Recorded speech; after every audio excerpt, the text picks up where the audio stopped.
اللهم صل على سيدنا محمد وعلى آله وصحبه وسلم.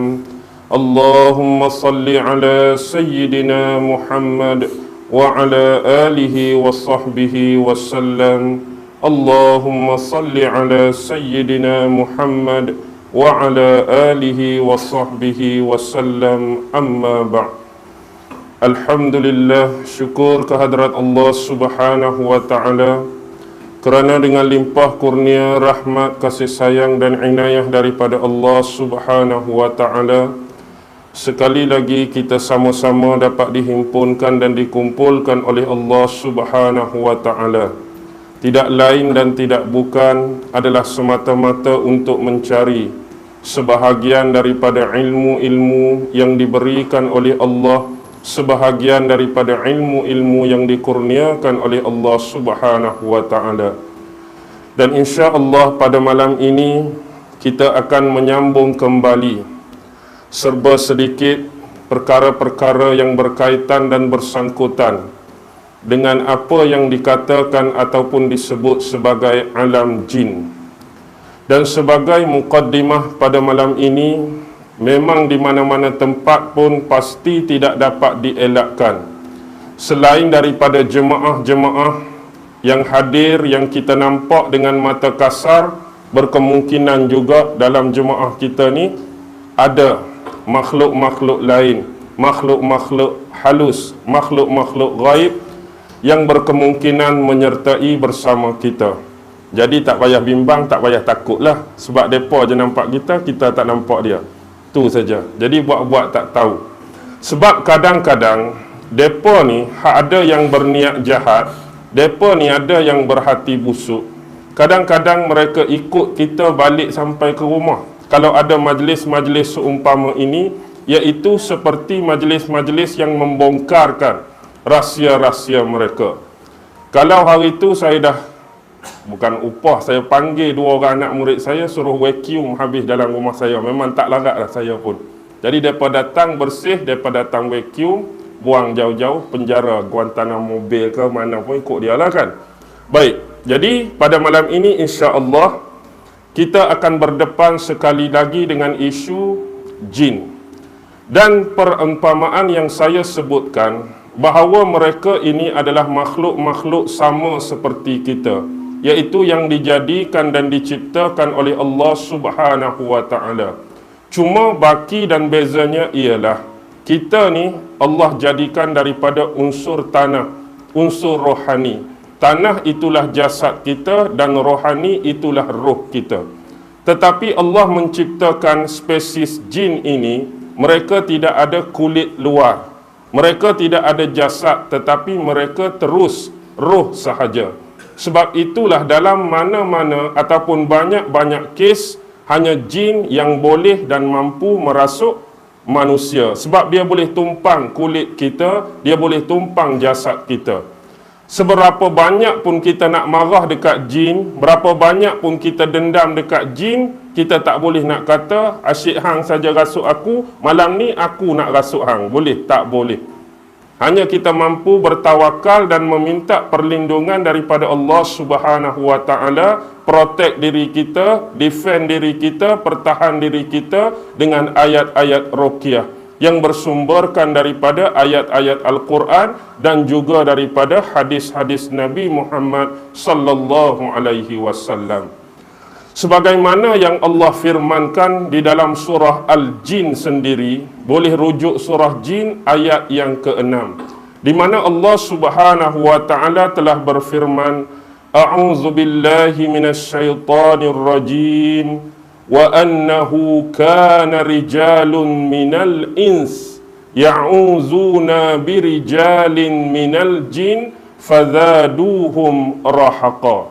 Sadaqallahul azim.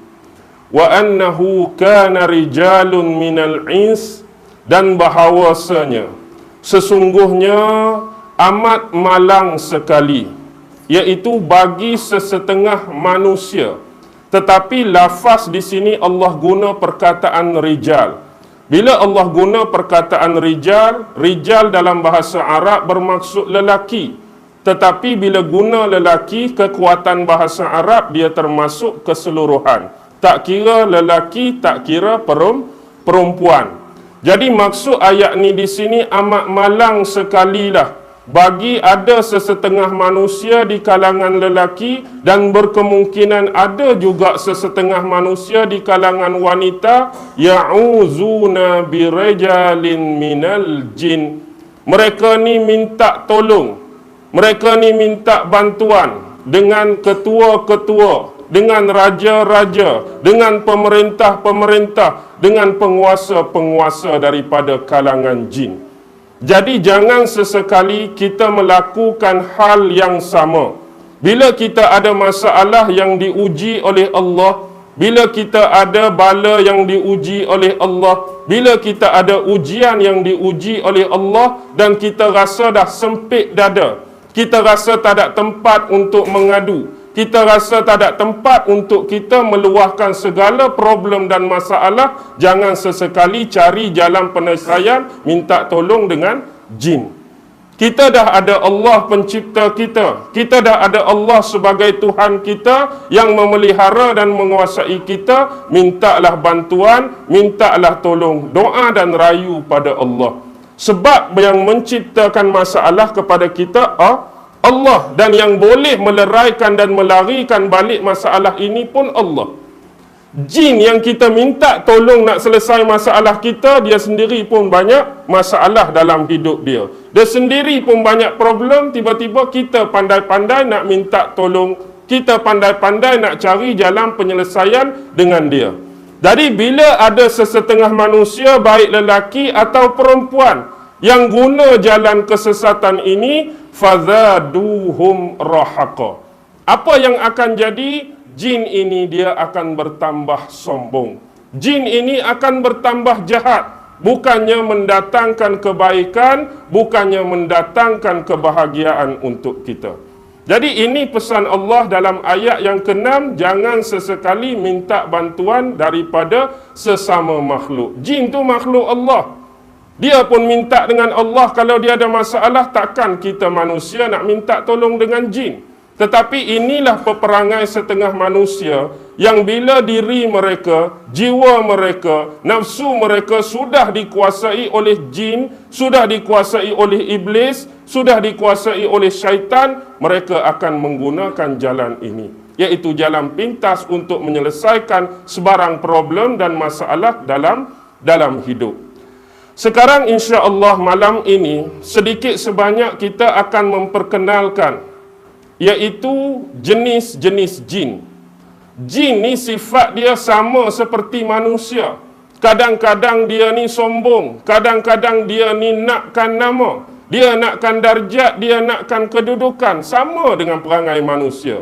Jadi bila dia nak semua benda-benda yang saya sebutkan tadi, mereka menamakan kumpulan-kumpulan mereka dengan nama tertentu. Mereka namakan grup mereka dengan nama tertentu. Mereka namakan kumpulan mereka dengan nama-nama tertentu. Sebagai contoh, ada sesetengah jin ataupun sesetengah makhluk gaib dan halus ini, ada kumpulan yang sifat dia menunggu di tanah-tanah perkuburan. Baik tanah-tanah perkuburan yang baru, maksud saya baru ni, tanah kubur yang masih diguna pakai. Maksudnya kalau ada orang mati, tanam di situ. Ada orang mati, tanam di situ. Kita guna kubur tu, maksudnya kubur tu diistilahkan kubur baru. Tak kira bangsa mana, tak kira agama mana, ada kelompok jin yang memang duduk situ. Tanah perkuburan Islam pun ada, perkuburan Yahudi pun ada, perkuburan Cina pun ada, perkuburan Buddha pun ada, dia ikut bangsa pun ada, dia ikut agama pun ada. Sementara lagi tanah-tanah perkuburan yang bersifat ditinggalkan. Dengan kata lain, tanah perkuburan lama. Hak mungkin tak ada ruang, tak ada tempat dah nak tanam manusia, jadi kita stopkan. Jadi kita pindah ke tanah perkuburan yang baru, hak baru pun dia ada, hak lama pun lagi dia ada. Jadi contoh Piramli dah tunjuk dalam filem Pendekar Bujang Lapuk. Ada, bila nak pi bertapa, bila nak pi baca wirid dia, nak pi baca mentera, Tang Piramli kena di mana? Di tanah perkuburan. Bila nak start di situ, keluarlah geng dia. Hak tiup terampet tu, geng 606. Dia letaklah nama dia 606, hak tu 607, hak ni geng 14 ke, ikut dia lah. Jadi dia ada geng-geng yang menunggu tempat-tempat seumpama demikian. Untuk apa? Untuk menakut-nakutkan manusia. Sebab dalam hadis, Nabi banyak menyebut tentang keutamaan menziarahi kubur. Menziarahi kubur ni antara keutamaan dalam agama kita. Kenapa perlu ziarah kubur, perlu ziarah mayat, perlu ziarah jenazah? Supaya menginsafkan diri kita. Sebab satu masa kita pun akan duduk tempat yang sama. Bukan kita nak hidup tongkat langit. Bukan kita nak hidup selama-lamanya. Satu masa kita mati. Satu masa Allah akan panggil, dan tempat yang sama orang akan letak kita, liang lahat tanah perkuburan. Jadi antara benda sunat ialah ziarah kubur, nak suruh insaf, nak suruh manusia ingat Allah. Tetapi jin, iblis, setan ni, bila kembali pada Allah, inilah jalan manusia nak ingat Allah, mereka buat awal-awal lagi sekatan dan roblok. Tempat ni bukan jadi tempat insaf diri. Tempat ni kita akan buat jadi tempat menakutkan bagi orang. Hari ni, kalau suruh pergi kubur siang hari, mungkin ramai yang berani. Tapi bila pergi suruh malam, belum tentu lagi boleh pun. Kalau suruh bawa M16 dengan pistol pun dia, dengan orang tak apalah pistol M16. Yang ni nak tembak hantu, tak mungkin. Jadi ada pistol pun, belum tentu lagi boleh duduk tunggu kubur. Inilah maksudnya benda ni dah membayangi hidup kita sejak sekian lama. Kumpulan yang kedua ini ialah kumpulan-kumpulan yang dianggap seperti menunggu gua. Kan dalam gunung-gunung, dalam bukit-bukit tertentu adanya lubang-lubang yang kita namakan sebagai gua-gua. Jadi ada kelompok-kelompok jin ni yang memang mereka suka menginap dan bermastautin dalam gua. Yang ini kita panggil jin gua sebagai contoh. Macam filem Piramli jugalah kita guna waktu anak Haji Bakhil tu, dia kena sihir dekat Haji Labu kan. Jadi dia pi masuk dalam gua minta apa? Batu hikmat dengan pendeta tu kan. Pendeta hak duduk dalam gua. Kadang-kadang ada jin yang duduk dalam gua. Macam filem satu lagi, filem apa? Nujum Pak Belalang. Bila kawan tu nak sembunyikan harta yang dia rompak daripada istana, Piramli menjamak jadi apa? Jadi penghuni gua tu kan. Jadi dia pun ampunkan kami dak penunggu gua tu. Jadi di situ Piramli nak tunjuk masyarakat kita dah memang sinonim dengan tempat-tempat tersebut. Bila gelap, ada benda-benda yang pelik, ada benda-benda yang berbunyi, terus menganggap tempat tu ada orang duduk. Bukan makhluk seperti kita, tapi penunggu gua daripada kalangan jin, iblis dan syaitan. Kumpulan yang ketiga adalah kumpulan-kumpulan makhluk halus yang menunggu mayat-mayat tertentu. Maksud mayat-mayat tertentu ni bukan mayat yang dah ditanam, hak tu geng kubur dah ada. Tetapi yang mayat-mayat yang baru meninggal, mayat-mayat yang baru mati. Sebab itulah kalau ada kematian di kalangan adik-beradik, kematian di kalangan kaum kerabat, kematian di kalangan saudara terdekat, maksudnya kalau meninggal tu tempat-tempat yang kurang sesuai lah. Bukan mati di rumah, kadang-kadang mungkin mati di hutan, mati tengah padan, mati tengah laut. Sebelum kita nak minta pertolongan daripada orang lain, kita nak tinggal mayat tu, kalau boleh tutup mayat tu. Jangan biar dia lagu tu terdedah dan terbuka. Sebab bila kita tinggal untuk tempoh yang lama, mesti ada benda tu akan duduk sekali dengan mayat tersebut. Tak kiralah dia nak duduk di situ saja-saja ke, atau dia nak merasuk dalam mayat tersebut. Yang keseterusnya ialah jenis kumpulan-kumpulan yang dia ini menunggu jenis sifat-sifat tempat yang bersumberkan air. Hak ni paling banyak. Maksudnya ada dia duduk di teluk-teluk, ada dia duduk di kolam-kolam, ada dia duduk di tasik-tasik, ada dia duduk di sungai-sungai. Kadang-kadang ada sumber air yang bersifat lebih luas, iaitu seperti laut. Dan ulama-ulama kadang-kadang membahaskan isu jin laut dengan jin darat ni sebenarnya. Mereka mengatakan bahawa jin di laut sebenarnya lebih hebat Jin di laut lebih ganas, jin di laut lebih garang dan lebih gangster daripada jin-jin yang di darat. Kita hari ini banyak berdepan dengan jin-jin darat ke jin-jin laut. Jin-jin darat saja, tu pun tak mampu nak lawan dah. Apa lagi nak lawan dengan jin-jin hak bertaraf raja laut. Itu begitu jugalah kumpulan-kumpulan lain. Yang ada yang menunggu bersifat gunung ganang hak duduk atas gunung. Ada yang menunggu bukit bukau duduk atas bukit. Ada juga yang duduk di atas pokok-pokok. Ada juga yang menunggu lubang-lubang tertentu. Ada juga yang duduk di atas angin. Ada juga yang duduk di atas awan. Dengan kata lain, dalam kumpulan yang sama, grup yang sama-sama jin ni pun, mereka nak diri mereka ni ada perbezaan dengan kumpulan yang lain. Macam kita lah, kita hari ni mungkin menamakan kita dengan nama kampung. Aku bayan lepas hang bayan baru hang tu. Tapi jin pun dia nak. Dia dikategorikan dari sudut perbezaan tempat-tempat dan spesifik penilaian. Bagaimana mereka itu menguasai sesuatu kawasan ataupun sesuatu wilayah jajahan mereka. Itu dari sudut kumpulan-kumpulan jin. Jadi bila kita dah faham demikian, ini menunjukkan bahawa jumlah jin memang terlampau jauh bezanya dengan jumlah kita manusia. Mereka memang lebih ramai. Sebab itulah seorang ulama kata, kalau ditakdirkan kamu dapat lihat jin ni sama seperti aku dapat lihat jin ni, seumpama aku ambil sebatang jarum dan aku lambungkan jarum ni ke udara. Secara kasar, orang yang tak nampak apa-apa, dia akan nampak jarum tu jatuh ke tanah balik. Tetapi apa yang aku lihat, kamu nak ceritakan ni, ialah betapa ramainya, betapa banyaknya jumlah jin kalau aku lambung jarum ni jatuh atas belakang-belakang mereka. Maksudnya nak bagi jatuh ke tanah tu terlalu susah, terlalu sukar sebab jumlah mereka yang terlampau banyak. Jadi dia perumpamakan kalau lambung benda yang nipis, yang halus macam jarum pun payah nak jatuh atas tanah, boleh kita bayangkan jumlah mereka yang begitu ramai. Jauh berbanding dengan jumlah manusia. Baik, bila kita nak memperincikan secara lebih dalam dan lebih detail sebagai contoh, jin ni ada raja-raja, jin ni ada pemerintah-pemerintah, jin ni ada penguasa-penguasa, dan mereka juga ada kerajaan-kerajaan tertentu.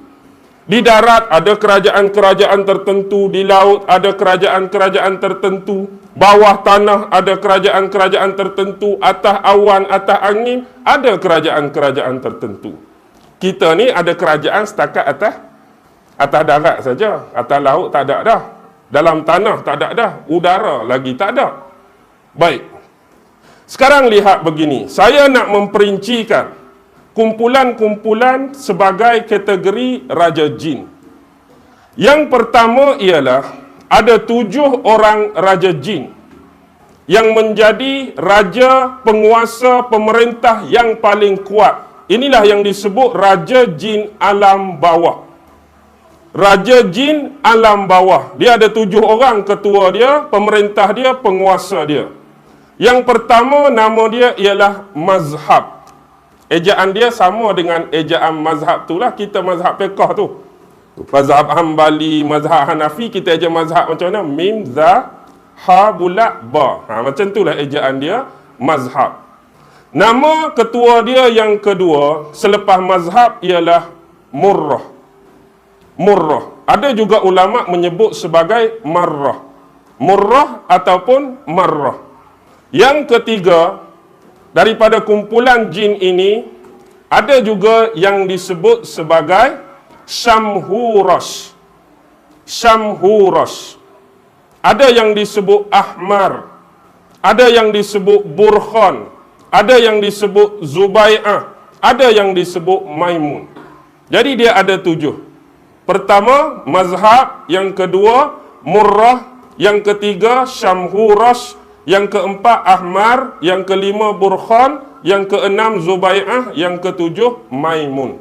Jadi inilah nama-nama jin pemerintah alam bawah. peringatan awal, jangan sesekali pandai-pandai nak letak nama anak kita, baik lelaki atau perempuan, dengan nama-nama jin ni. Tapi ada juga terlepas Maimun tak? Tu pelakon Maimun Talib hak baru meninggal tu. Tu tak apalah, Maimun nak buat macam mana, kebetulan. Baik. Sekarang yang menjadi pemerintah teras kepada jin-jin yang paling atas, dia diperintah oleh 4 raja jin ifrit yang paling besar, paling hebat, paling ganas. Siapa 4 raja jin ifrit ni? Raja jin ifrit ni ialah mereka-mereka yang pernah menjadi Perdana Menteri. Menteri-menteri yang berkuasa sejak zaman Nabi Sulaiman alaihi salam lagi. Tetapi Allah mengurniakan kepada mereka umur yang panjang. Jin ni umur panjang. 4 orang ni zaman Nabi Sulaiman lagi dah jadi menteri-menteri kepada Nabi Sulaiman. Yang pertama ialah Samris. Nama dia Samris. Yang kedua, nama dia ialah Munalik. Yang ketiga, Hadla Bajin. Yang keempat, Syughal. Samris, Munalik, Hadla Bajin, dan Syughal. Inilah hak alam bawah. Manakala jin-jin yang memerintah alam atas juga ada 7. Bila sebut alam bawah, kategori 7 dengan 4 tadi merujuk kepada jin kafir. Dan yang atas 7 ialah merujuk kepada jin yang beragama Islam. Jadi 7 raja jin alam atas ialah pertama, Rukiail. Kebanyakan nama mereka sama macam nama malaikat-malaikat. Kebanyakan malaikat kan ada il belakang kan. Jibril, Mikail, Israfil tu. Il tu apa maksud dia? Il tu bahasa apa ni? Il tu bahasa Ibrani. Bahasa kitab Taurat Nabi Musa. Il maksud dia hamba. Il tu hamba. Israel hamba Allah sebenarnya. Maksud asal Israel tu hamba Allah. Jadi yang pertama Rukiail. Yang kedua Jibriail. Jangan tertukar dengan Jibril lah. Jibril ni Jibriail. Yang ketiga Samsamail. Yang keempat Mikail. Jangan tertukar dengan Mikail. Mikail. Yang kelima selepas Mikail Sarifiail. Yang keenam Ain Yail. Dan yang ketujuh Abang sempat catat bang? Sempat? Kaspiail yang last. Okey, saya ulang balik. Kok tak dan, kok tertukar. Yang pertama Rukiail. Yang kedua Jibriail. Yang ketiga Samsamail. Yang keempat Mikail. Yang kelima Sarifiail. Yang keenam Ain Yail. Yang ketujuh Kaspiail. Okey. Baik, itu nama 7 raja jin Islam alam atas. Manakala yang mengawal sama macam konteks jin ifrit yang 4 orang, yang kawal jin-jin Islam ini hanya ada seorang ketua dia. Ketua dia nama Tutamri Yamyali. Tutamri Yamyali. Setengah ulama sebut Tutamri Yamyaal pun ada. Tutamri Yamyali ataupun Tutamri Yamyaal. Okey. Sekarang ni kita dah ada raja jin 7 alam bawah, raja jin 7 alam atas. Ada ketua raja jin ifrit, ada ketua yang jaga untuk keseluruhan jin Islam, Tutamri Yamyaal. Tapi seorang yang Allah utus daripada kalangan malaikat dia yang kawal semua jin-jin ni, tak kira jin Islam ataupun jin kafir. Boleh dengar kan ni? Ke tak dengar dah? Dengar. Okey. Nama dia Maitotrun. Maitotrun ataupun gelaran dia Qutbul Jalalah. Maitotrun gelaran dia Qutbul Jalalah. Okey. Sekarang saya dah puas hati boleh cerita kepada anda semua nama-nama raja, pemerintah dan penguasa daripada kerajaan-kerajaan jin. Sekarang kita nak bergerak antara konteks pemahaman orang-orang di sebelah Nusantara macam kita, di Malaysia, di Indonesia, di Brunei, di Filipina dan sebagainya. Jadi ramai di antara orang-orang yang bersifat kejumudan, yang bersifat kekampungan. Mereka ni bila mereka mempericikan tentang jin, kita yang belajar, kita yang bersifat akademik ni, bagi kita bila sebut hantu tak ada benda lain. Hantu tu sebahagian daripada jin. Tapi bagi mereka seolah-olah bila cerita pasal jin, jin tu benda lain. Bila cerita pasal hantu, hantu tu benda lain. Sama-sama makhluk halus, sama-sama ada, sama-sama wujud, sama-sama dia percaya. Tapi seolah-olah jin tu lain, hantu tu lain. Walhal tak ada pun istilah hantu dalam agama. Yang ada jin, iblis, syaitan, tiga tu saja. Baik. Sekarang walaupun mereka buat pembahagian, pemecahan kepada unsur-unsur tadi. Jadi antara nama-nama hantu yang sering disebut, yang popular, yang masyhur antaranya hantu raya sebagai contoh. Tapi jangan risau hantu raya ni, sebab dia keluar 2 kali setahun saja, iaitu Hari Raya Aidilfitri dengan Hari Raya Aidil Adha. Hari tak beraya insya-Allah dia tak ada. Tu hantu raya. Yang kedua macam hantu pocong. Sebenarnya hantu pocong sama juga dengan hantu bungkus. Setengah tempat sebut hantu pocong, setengah tempat sebut hantu bungkus. Ada yang nama polong, ada yang nama jembalang, ada pontianak, ada langsuir, ada harimau jadian. Macam-macam lah nama hantu. Hantu gusi, hantu gigi, hantu susu. Jadi hantu ni bagaimana mereka mencipta karakter mereka dan mereka jelmakan dalam bentuk supaya dapat memerangkap manusia. Pertama, mereka nak menakut-nakutkan manusia. Yang kedua, mereka nak menjauhkan manusia ini daripada Allah Subhanahu Wa Taala. Tetapi jin ni dia cerdik, iblis ni dia cerdik. Bagaimana mereka nak jelmakan bentuk penjelmaan ini kesesuaian mengikut situasi, mengikut suasana, mengikut tempat. Kalau kita tengok, jenis spesies hantu paling banyak tak ada tempat lain kecuali Nusantara. Tengok hantu yang selalu dipaparkan dalam filem, kalau di Eropah, kalau di Britain, kalau di Amerika, mana ada hantu jenis macam kita kecuali Dracula, handsome lagi, baju kok lagi, duduk dalam keranda lagi. Dia hantu jenis tu. Sesuailah kedudukan orang-orang di bandar.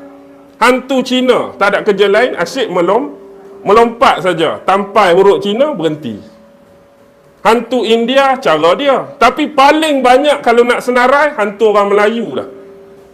Macam-macam hantu. Kenapa? Sebab kita mempunyai struktur hutan yang cukup tebal, semak samun yang banyak, belukar yang luas. Jadi macam-macam karakter yang mereka boleh jelmakan. Kalaulah bayangkan hantu Cina mari tempat kita, longkang besar banyak, akar pokok banyak, sat lompat-lompat tersadung rebah, tak sesuai lah. Tu tak? Tak sesuai langsung. Lepas tu, kalau jenis orang Melayu ni, hak muka huduh, muka menakutkan, dia takut. Agak-agak keluar Dracula, muka handsome, dia lari tak? Tak berapa nak lari saya rasa.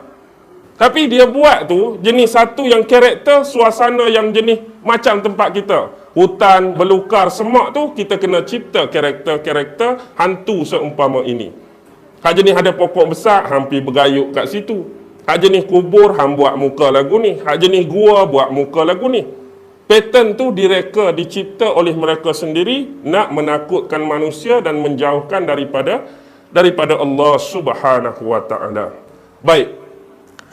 Seterusnya, ialah kita nak membicarakan satu jenis iblis, satu jenis anak jin ataupun anak setan yang dihasilkan oleh manusia sendiri tanpa manusia tu sedar. Bagaimana ada sesetengah dan sebilangan manusia yang menghasilkan anak spesies jin, dalam istilah ilmu perubatan Islam dia sebut al-mukhannas. Al-mukhannas ni macam ni. Sebab itulah dalam ilmu fiqh, terutama tentang orang perempuan, bab haid. Sebab tu bila manusia ni di kalangan perempuan, bila datang musim dia, iaitu musim haid, dia dianggap sebagai kotor. Dalam bahasa kampung, tengah dalam kotor. Kalau orang Kelantan dia sebut cemar dah. Maksudnya tak boleh semayang. Jadi waktu tersebut, sekiranya suami itu mempunyai keinginan terhadap isteri dia, terhadap pasangan dia. Jadi waktu tu isteri pula, pasangan pula dalam keadaan kotor tadi. Haid. Sebab itu dalam agama kita dilarang sama sekali menjalinkan hubungan. Hubungan intim, hubungan kelamin antara sepasang suami yang isteri tengah kedatangan haid. Kenapa? Sebab dari sudut perubatan, dari sudut kesihatan pun boleh membahayakan kedua-dua belah pihak. Dari satu sudut lagi, Islam melarang, contoh, kalau seorang suami itu berkeinginan sangat dan mereka terlepas benda ni, jadi terjadi juga hubungan, terjalin juga hubungan tadi dalam keadaan isteri haid, maka sebenarnya waktu tu ada satu spesies jin yang lebih mendahului si suami.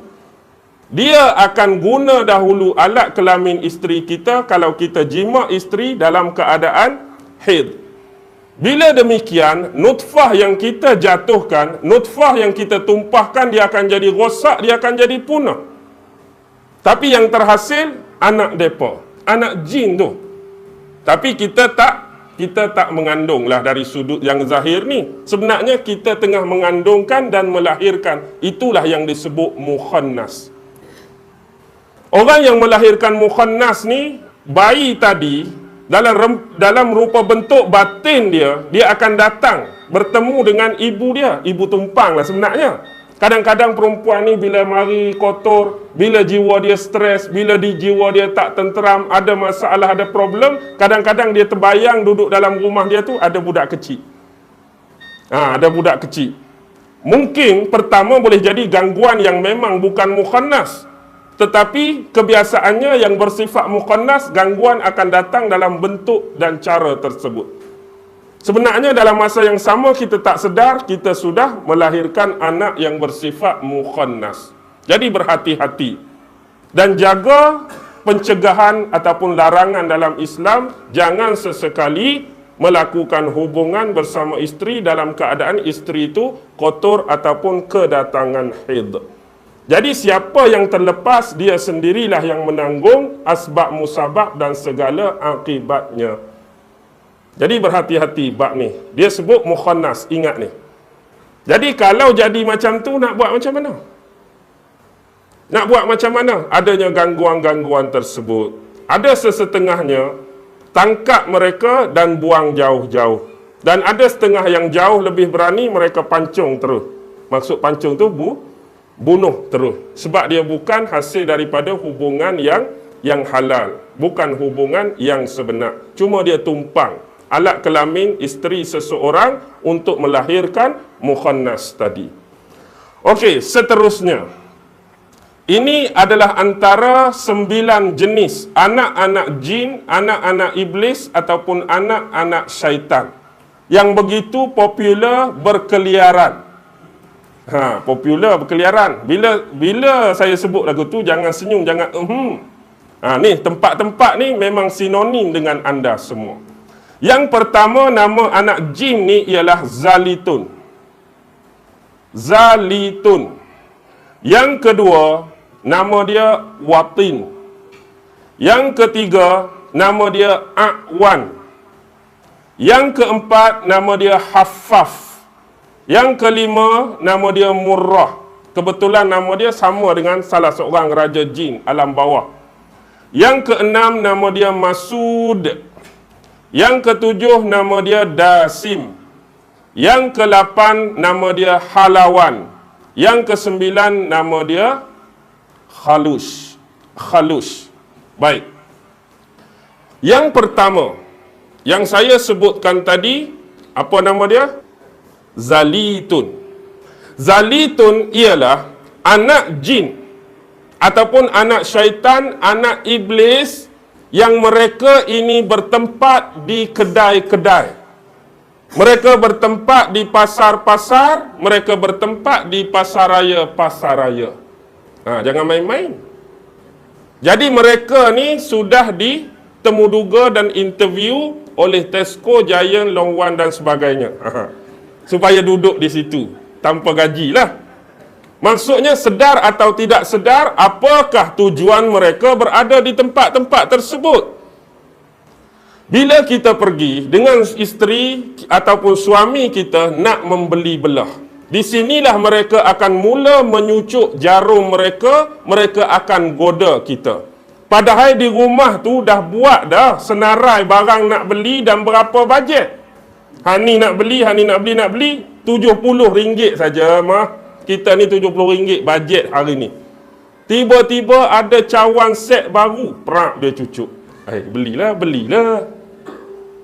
Ada almari baru, ada hak tu baru, asal bajet 70. Tapi hak nama Zalitun ni dia akan goda. Tak kira lah belah lelaki ke, suami, tak kira lah belah perempuan isteri ke, agar kita ni berbelanja secara lebih. Ataupun berbelanja dengan perkara-perkara yang memang bukan menjadi keperluan kita pun. Jadi hak sepatut habis 70, hak tu nak, hak ni nak, hak tu nak, hak ni nak, jadi 170. Jadi dah terlebih 100. Kita nampak, biasalah terlebih dari sudut zahir. Tapi kadang-kadang mereka lah yang berada di pasar raya menyucuk dan menggoda kita. Tak kira belah lelaki, belah perempuan, agar kita ni berbelanja lebih dan berbelanja perkara-perkara yang bukan sepatutnya dan jadi keperluan bagi kita. Nak suruh mata kita ni jadi kelabu dengan benda-benda tersebut. Kadang-kadang handphone ada dah, tiba-tiba dia main diskaun pula. Elok juga ni, beli pula handphone. Macam saya, dua-dua dah. Saya tunjuk saya sendiri. Tapi saya tu bukan Zalitun lah. Okey. Seterusnya, yang kedua disebut sebagai watin. Watin ni dia akan pergi kepada manusia-manusia yang Allah uji mereka. Ada sesetengah manusia Allah bagi musibah, Allah bagi ujian, Allah bagi bala, Allah bagi masalah, Allah bagi problem. Dan dalam keadaan manusia tu duduk tengah stres, duduk tengah pening dengan problem dia, dia mai cucuk, dia mai goda. Untuk apa? Supaya kita ni jadi prasangka buruk kepada Allah. Jadi kita pun nak berfikir yang bukan-bukan Allah. Pasal apalah Allah bagi orang lain tu tak pernah susah jiran aku. Aku ni hari-hari asyik susah. Minggu lepas dah susah banyak habis duit. Minggu ni banyak pula. Macam kamu ni tak adil lah Allah. Jadi dia nak suruh kita keluarkan perkataan-perkataan macam tu. Dia pergi cucuk nak suruh kita ni sangka buruk terhadap Allah. Pelari kita daripada beriman kepada qada dan qadar yang Allah tentukan. Dia tak tahu bahawa makin banyak susah yang kita dapat, makin banyak pahala yang Allah nak bagi. Tapi manusia tak fikir pasal pahala tu sebab tak nampak pasal pahala. Kalau kecuali gedegang jatuh depan dia, tak apalah. Tak, sekali susah gedegang jatuh pahala. Sekali susah gedegang pahala. Sekali ujian gedegang pahala, baru mulut dia tak kata apa. Tapi bila dia tak nampak apa yang Allah nak beri di belakang hari untuk dia, dan di samping duk kena cucuk, duk kena goda, banyaklah akan terjadi perkara-perkara yang berselisihan dengan akidah asas Islam kita. Jadi berhati-hati dengan jin yang nama watin. Yang ketiga, jin yang nama a'wan. Yang ni insya-Allah dia tak mai kat kita. Insya-Allah jin yang nama a'wan ni tak mai kat kita. Sebab apa? Jin ni dia lebih suka duduk dekat, berdamping khusus untuk raja-raja, menteri-menteri, pemerintah-pemerintah dan penguasa-penguasa saja. Hak orang bawah ni insya-Allah jin ni tak mai. Jin yang bersifat awam ni dia nak suruh kalau raja, kalau menteri, kalau pemerintah jangan ambil tahu pasal rakyat. Jangan jaga soal kebajikan rakyat. Rakyat nak hidup ke nak mati ikut dia. Rakyat susah ke senang ikut dia. Rakyat sakit ke sihat ikut dia. Jadi dia akan cucuk jiwa-jiwa, hati-hati raja ni supaya tidak melakukan kebaikan dan kebajikan terhadap orang hak duduk bawah dia. Jadi dia akan suruh kawan ni melakukan satu pengkhianatan terhadap tanggungjawab sebenar dia. Jadi kalau kita nak perincikan kecil lagi lah, bos-bos alik atas kita tu lah, mungkin dia pi lah. Jadi walhasil jadinya kita ni terabai dari sudut kebajikan dan sosialnya. Lepas tu pula, dia pula akan usik kita dengan cara, kamu ni raja, kamu ni menteri, kamu ni penguasa, jangan sesekali kamu rapat dengan orang alim, kamu raja jangan rapat dengan ulama-ulama. Kalau mereka nak baca ayat Quran, mereka nak baca hadis, mereka nak bagi nasihat kepada kamu, jangan dengar. Tu tugas dia, yang nama A'wan. Seterusnya, yang nombor 4 nama dia Hafaf. Hafaf ni insya-Allah juga tak main kat kita. Sebab Hafaf ni dia akan duduk bergelewak, berkeliling hanya pada kaki-kaki botol. Kaki-kaki botol, inilah syaitan yang nama Hafaf. Kaki-kaki judi, Hafaf. Kaki tikam nombor, Hafaf. Jadi kalau malam ni ada hak jenis botol, ada hak jenis judi, ada hak jenis nombor, ada Hafaf lah dengan dia. Jadi itulah tugas dia, cucuk kita, goda kita dengan jalan-jalan kesesatan tadi. Jadi dia akan berkumpul di mana yang lebih sinonim dengan arak, lebih sinonim dengan khamar, lebih sinonim dengan jenis minuman memabukkan ni, dia piduk mana? Dia piduk di pub-pub, dia duduk di disko-disko, dia duduk di kelab malam, lounge-lounge tertentu, pusat-pusat tertentu yang menyediakan minuman-minuman bersifat demikian. Jadi hak jenis kaki nombor pula, dia duduklah di 4D, dia duduk di Magnum, dia duduk di Sport Toto, adalah situ. Baru tikam RM1, RM10 lah, RM10 lah. Kalau kena ni banyak RM10. Kita pun tambah pula RM10. Lepas tu ada hak jenis berjudi. Alah, takkan main teruk tikam RM3 je. Tambahlah 100 ke 50 ke, bagi banyak sikit dapat duit. Dia duk cucuk-cucuk benda macam tu. Jadi hak kurang tebal iman dia memang akan terkena. Tu nombor 4, iaitu Hafaf. Manakala yang nombor 5 disebut sebagai Murrah. Murrah ni dia lebih suka kepada berbentuk lagu, nyanyian dan muzik. Ni terkena kat penyanyi-penyanyi lah kot. Minta maaf lah saya sebut lagu ni. Tak, lah ni macam-macam. Akademi Fantasia, Mento Menti, Gegar Waganza. Apa lagi hak tua tu? Kilauan mah tak sedap diri pun ada. Tak. Tapi tak apalah. Dia pun nak menyanyi lah. Tapi tempat-tempat lagu tu lah. Kita dah sebut tandingan-tandingan macam tu, hak jadi masalahnya, hak duduk depan mereka tu lah. Hak duduk atas kursi ramai-ramai tu, adalah geng-geng yang disebut Murrah tadi. Tiket mahal sikit pun tak apa, janji dapat tengok artis pujaan, dan dapat tengok artis lama-lama, dapat sokong orang kampung kita, dapat sokong orang taman kita, janji puas hati. Tapi benda-benda tu melalaikan dan melarakan. Jadi dia cucuk cara muzik, dia cucuk cara lagu-lagu dan sebagainya. Baik, yang seterusnya, yang keenam, nama dia Masud. Masud ni, sudah hak ni. Hak jenis Masud ni, dia duduk sini saja. Dia duduk di bibir-bibir mulut kita. Untuk apa? Cakap bohong, cakap menipu, cakap berdusta, umpat orang, caci orang, buka aib orang, kata-kata kesat. Tu geng-geng Masud tadi duduk. Jadi kita hari ini janganlah sesekali terpedaya. Jangan terlepas mulut kita ni nak ucap benda-benda yang dilarang dalam agama, terutama yang bersifat pembohongan, penipuan dan pendustaan. Jadi kalau ada orang bergaduh saja, masuk lagi cepat. Ni duk kata kat orang ni duk kata kat orang ni. Tu duk tuding kat orang tu, tu duk tunjuk kat orang ni duk fitnah orang ni duk buka aib orang ni. Jadi sia-sia saja hidup kita kalau tertipu dengan sifat-sifat dan pekerjaan-pekerjaan iblis atau syaitan yang nama masuk tadi. Okey, yang ketujuh. Lepas pada masuk ni, dia ni sejenis setan macam mana? Setan ni, sifat dia ialah dia suka duduk di depan pintu rumah kita. Hak nama dasim tu, nombor 7. Dia duduk depan pintu rumah. Dia tunggu apa? Tunggu bila suami balik ke, isteri balik ke, ahli rumah balik ke, tanpa didahului dengan mengucap salam. Masuk rumah, keluar rumah, tak ada assalamualaikum, tak ada waalaikumsalam, dia akan terjah masuk. Jadi tunggu di pintu je hari-hari. Jadi bila kita tak ucap salam, lepas tu dalam rumah tu pun jarang baca Quran, jarang sebut nama Allah, jarang selawat, hatulah rumah kita tu kadang-kadang jadi panas.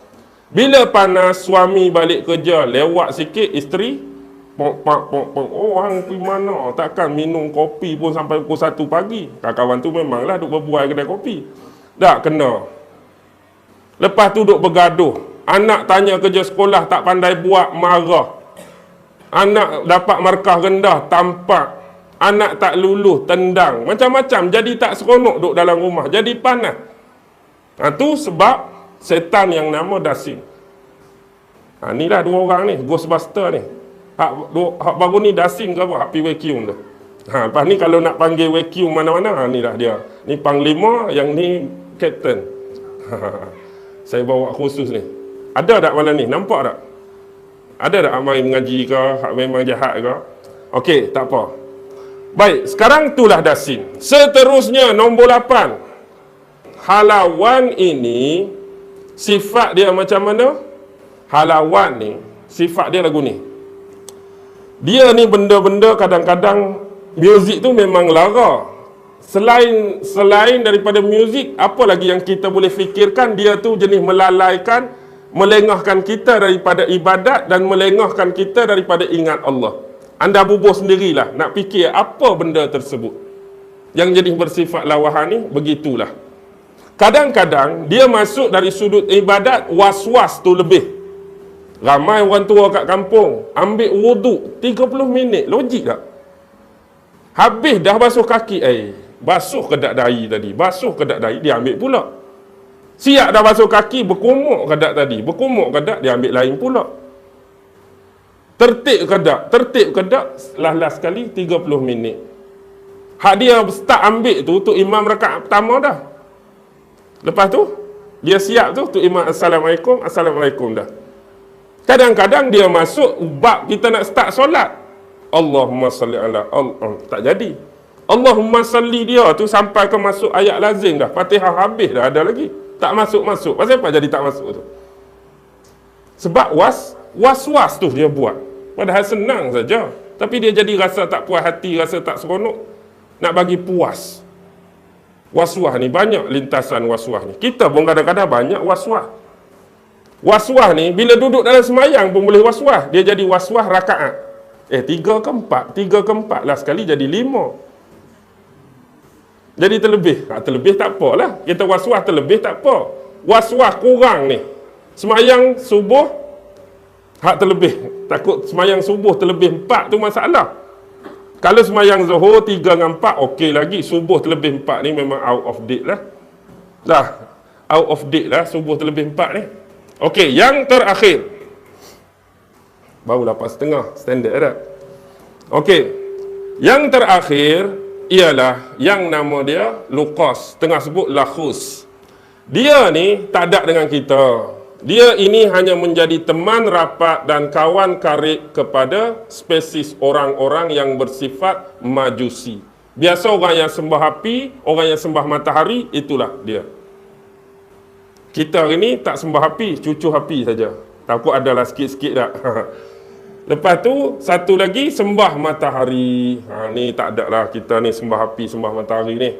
Tapi kok dia nak main datang kok cara lain, wallahu alam. Bila-bila masa saja dia boleh datang, walaupun ada nama-nama dan pengkhususan tugas. Okey. Seterusnya, kita nak pi ke satu bab yang terlibat dengan orang yang biasa berkawan, macam ayat nombor 6 tadi, hak minta tolong tadi. Jadi bagaimana biasa di kampung kita sebut Tok Bomo, Tok Pawang, Tok Dukung. Bukan nak sebut hak memang betul dengan syariat ni. Hak memang cari jalan salah macam ayat nombor 6 tadi. Biasanya orang-orang ni lah akan dipanggil kalau masuk hantu, masuk jin. Hak lebih pada tu pun panggil juga. Hak lebih pada tu pun panggil dia juga. Barang saya hilang tu. Cuba tilik-tilik sikit, dia sendiri pun tak nampak. Padahal kadang-kadang kerja dia sendiri.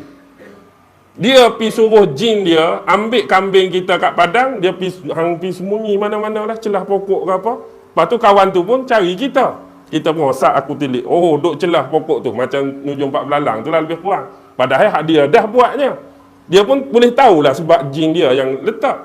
Kadang-kadang dia sendiri yang buat orang kampung tu sakit.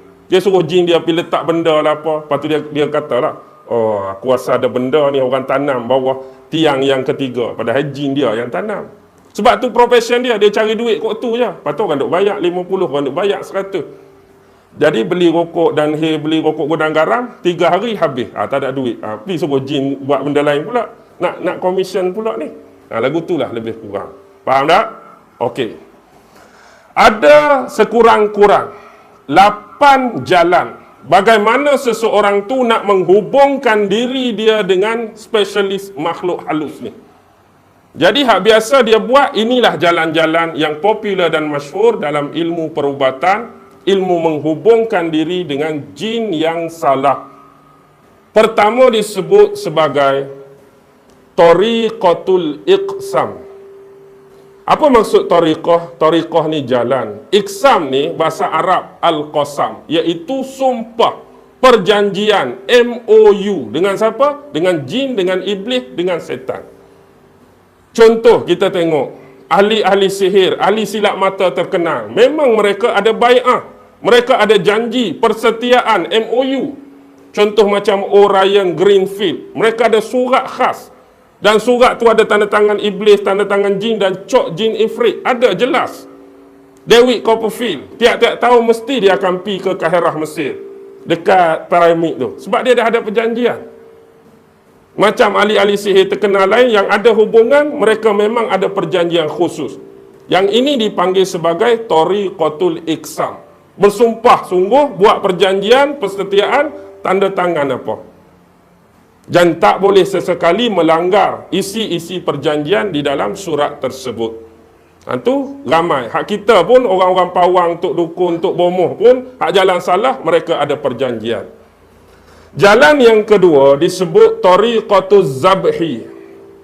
Tariqatuz Zabhi ini ialah jalan dengan melakukan upacara penyembelihan. Hak janji itu satu hal. Ni tak cukup dengan janji, kamu kalau nak suruh aku datang, nak suruh aku mai, nak suruh aku hadir, kamu kena korbankan. Kadang-kadang binatang. Jadi kita sembelih kambing. Kadang-kadang bukan nak kambing tu, bukan nak daging kambing, nak darah tu. Nak jadikan upacara ritual dan pemujaan. Tak cukup dengan tu, ada sesetengah tempat di India bukan kata kambing, dia culik kanak-kanak. Bila tiba bulan purnama, mereka akan melakukan pemujaan dan ritual. Mereka sembelih, mereka bunuh budak ni, ambil darah manusia. Nak bagi power lagi, nak bagi kuat lagi. Tak cukup dengan darah, ada waktu dia, ada saat dia, matahari, bulan purnama, tarikh sekian-sekian, ada tahun-tahun tertentu. Nak bagi jin yang besar, jin yang lagi kuat, jin yang lagi power. Padahal hari bulan mana pun jin tu boleh main. Tapi sebab dia nak tipu kita ni, nak suruh kita bersungguh nak kat dia. Padahal tak tarikh tu malam ni kalau panggil pun dia mai. Dah jumpa kedai kopi mana-mana dia mai lah. Kata Radik 2 cawang kah nak makan-makan lah. Dia boleh mai. Tapi sebab kita ni terpedaya. Kalau nak panggil jin ni tak boleh biasa-biasa. Kena malam tu, kena malam ni. Dia nak suruh kita jadi payah. Bersungguhnya dia nak tengok kita tu nak kat dia. Itu yang bodoh kena tipu tu. Okey. Seterusnya. Tu Tariqatuz Zabhi. Seterusnya dia panggil Tariqatus Sulfiyah. Tariqatus Sulfiyah ni ialah jalan kenistaan. Jalan yang jenis karuk-maruk yang tak masuk akal kadang-kadang. Contoh berlaku di Bacuk ni. Lama dah ni. Tok-tok saya dulu cerita. Di Bacok ni ada seorang pakcik tua, walaupun umur dia 80, 85, tapi dia tetap kuat. Melebihi kudrat dan kuasa orang muda. Bila dia meninggal, jadi banyak gangguan-gangguan datang kepada anak cucu duk ganggu. Dia dah meninggal dah. Tiba-tiba marilah seorang ustaz. Perkara pertama yang ustaz tu dapat detect ialah tandas dia. Tandas dia tu tak macam orang lain. Orang lain membelakangi kiblat. Dia menghadap kiblat. Pasal apa? Tandas menghadap kiblat pelik.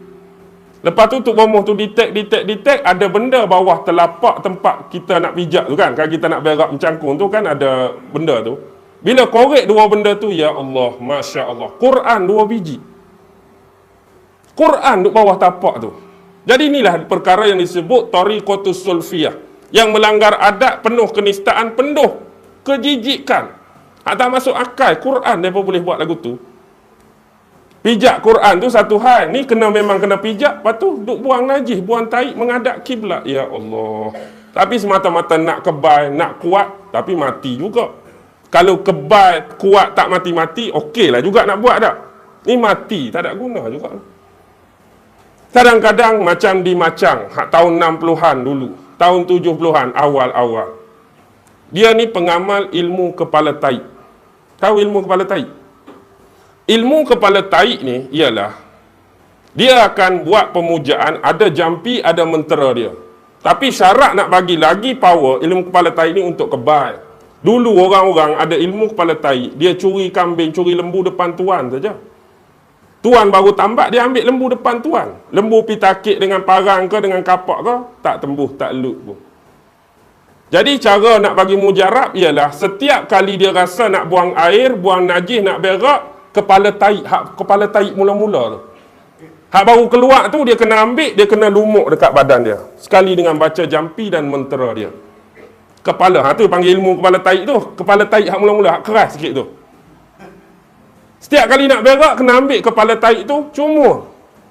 Lepas tu syarat dia lagi, dia hanya boleh mandi sekali sebulan, iaitu hujung bulan. 29 hari bulan.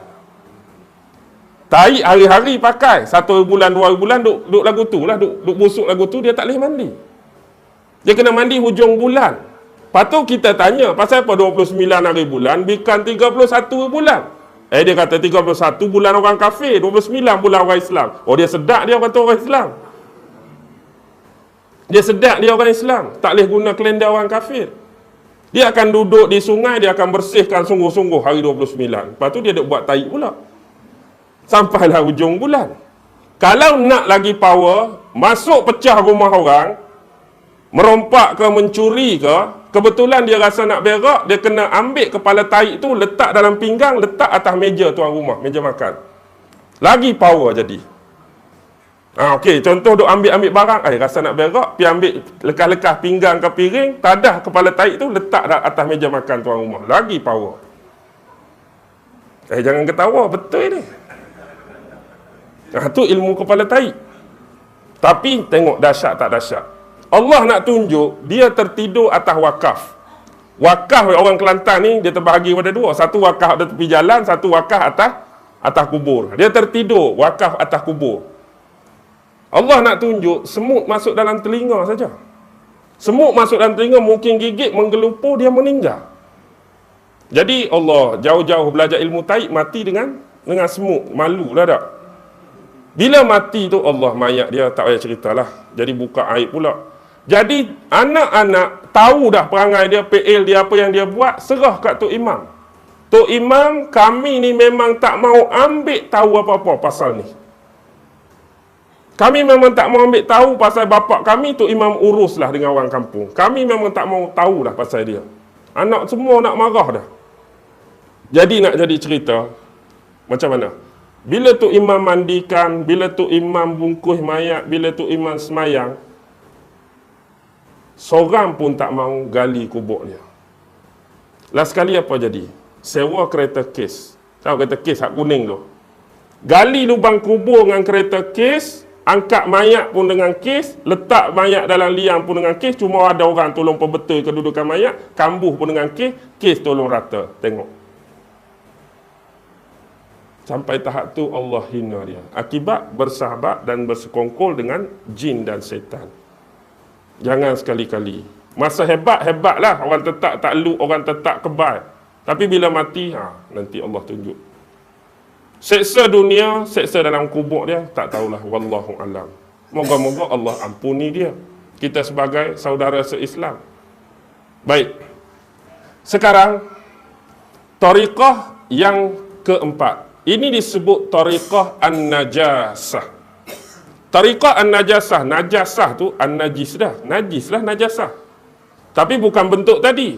Tariqah an-najasah ni ialah mereka ni ambil unsur-unsur benda-benda yang macam taik. Tak kira lah taik manusia ke, taik haiwan ke. Mereka guna taik tu sebagai dakwat, mereka colek kat tangan. Mereka buat apa? Mereka tulis ayat Quran dengan taik. Ni tariqah najasah ni, tariqah najis. Mereka tulis ayat-ayat tertentu yang mereka rasakan ayat Quran ni ada hikmah, ada kebal ke, ada boleh tu, boleh ni. Tapi tulis tu Allah dengan taik. Tulis dengan taik, faham sendirilah. Jadi dia dapatlah, Allah pun bagi istidraj untuk dia. Hak dia nak tu dapat. Allah balakan dia pula. Masa dia mati, Allah balakan dalam kubur. Jadi Allah sempitkan dia pula di mahsyar besok. Janganlah. Tu tariqah an-najasah, guna taik untuk tulis ayat-ayat Allah. Yang kelima dia panggil tariqah apa? Tariqah tangkis. Tariqah tangkis ni bukan main badminton dengan bulu tangkis, tak. Tariqah tangkis ni ialah tariqah dia buat terbalik. Yang ni tulis ayat Quran elok dengan pen ke dengan pensel, tapi dia tulis kod terbalik. Dia tulis kod songsang. Jadi orang qul huwallahu ahad, dia jadi qul huwallahu tu belakang sekali pula. Dan dia pun baca ikut lagu tu lah. Last sekali qul huwallahu ahad Allahus samad lam yalid walam yulad walam yakul lahu kufuwan ahad. Dia pergi baca walam yakul lahu kufuwan ahad lam yalid walam yulad Allahus samad qul huwallahu ahad. Ada seorang ni, saya dapat berita ni daripada orang yang siqah, orang yang percaya tu imam satu kampung. Dia ni nak beramal, dia tu bukan nak buat ke orang, satu saja. Baca kod terbalik 1000 kali boleh jadi kaya. Boleh jadi kaya cepat. Adalah kekayaan tu datang dalam pelbagai bentuk. Jadi dia duk amal lah kod terbalik 1000 kali, last kali apa jadi? Last kali kaya sungguh dia. Kaya sungguh, pakai spender saja, duk erectin kod tepi jalan. Dia jadi ni. Dia jadi tak betul, dia jadi sewil. Gila bahasa mudah. Hak betul, dia jadi betul. Baca terbalik, Allah bagi terbalik juga otak dia. Jangan. Jangan nak memandai-mandai. Okey, tu yang kelima. Yang keenam, dia panggil apa? Tariqah tanjim. Tariqah tanjim ni, kita tu kena sembah berupa roh-roh jin, roh-roh setan, dia nak masuk dalam benda hak dia suruh sembah tu. Macam kes-kes macam berhala-berhala zaman Nabi Muhammad tu lah. Maksudnya dia nak tipu kita, dia suruh sediakan seekor kambing atau seekor burung. Jadi dia akan masuk dalam tu. Jadi kita ni orang lain nampak secara zahir, kita duk sembah kambing, kita duk sembah burung atas benda hak dia nak masuk tu lah. Kalau patung, patunglah kita sembah. Kalau batu, batulah kita sembah. Kalau busuk, busuklah kita sembah. Hakikatnya roh depa tu duduk dalam tu lah. Jadi kita ni bodoh dua kali. Satu sembah depa, satu sembah busuk tu lah. Sembah busuk, sembah Allah, sembah pokok macam-macam lah. Tapi hak kita nak dia bagi. Hak kita nak dia bagi. Dia bagi. Tapi itulah jalan yang salah, jalan yang sesat, jalan yang silap.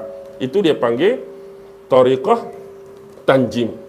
Kemudian dia panggil tariqah al-kafi. Tariqah al-kafi ni, jalan dia melalui tapak tangan. Pengamal dia hanya perlu tengok tapak tangan.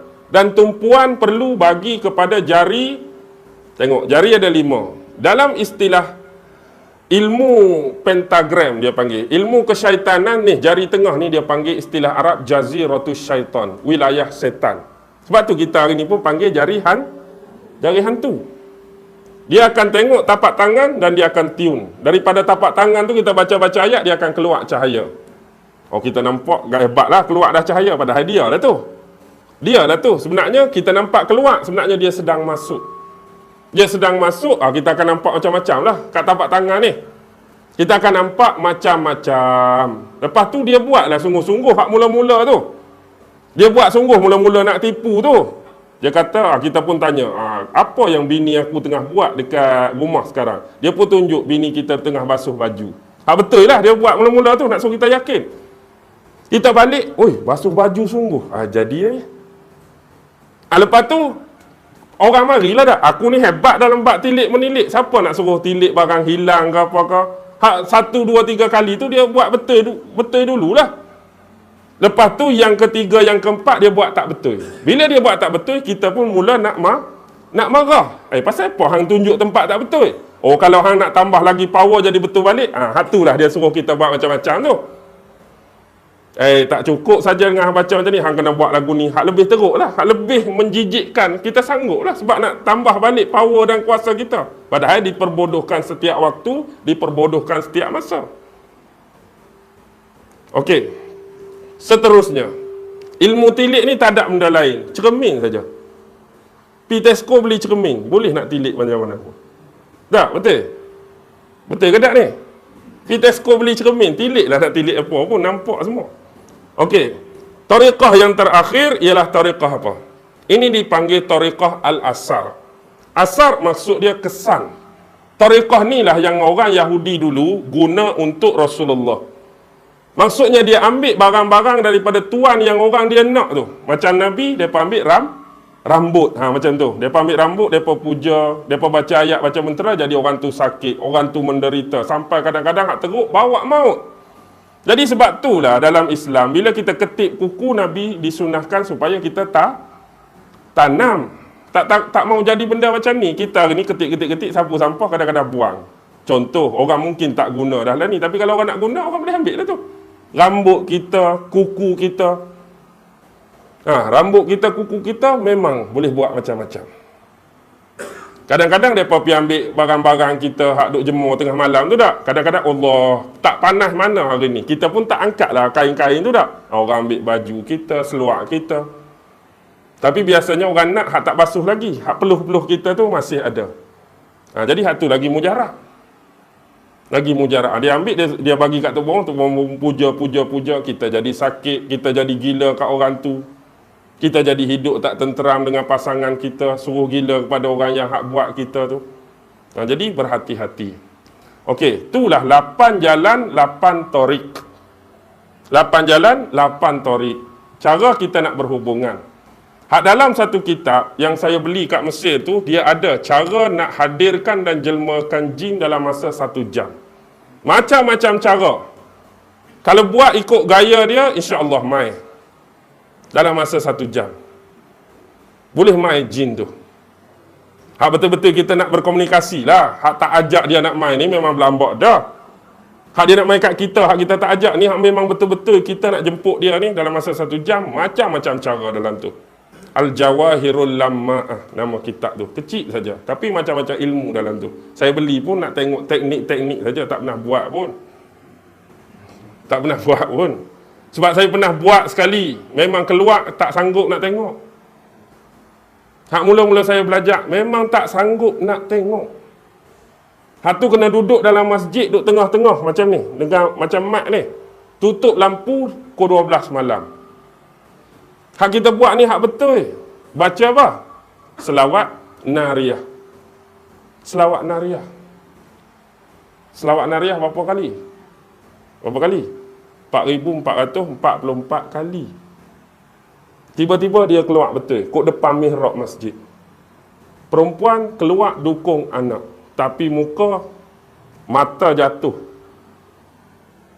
Kalaulah hari ni kita pi tempat set penggambaran macam-macam hantu dalam filem pun kita kadang-kadang tak berani nak tengok seorang-seorang. Saya nak cakap hak betul lagi takut. Hak orang duk berlakon muka rebeh, muka ulat ni pun kita rasa gerung nak tengok seorang-seorang tak. Hak betul lagi takut. Dan itu menyebabkan saya pun lari ikut jendela.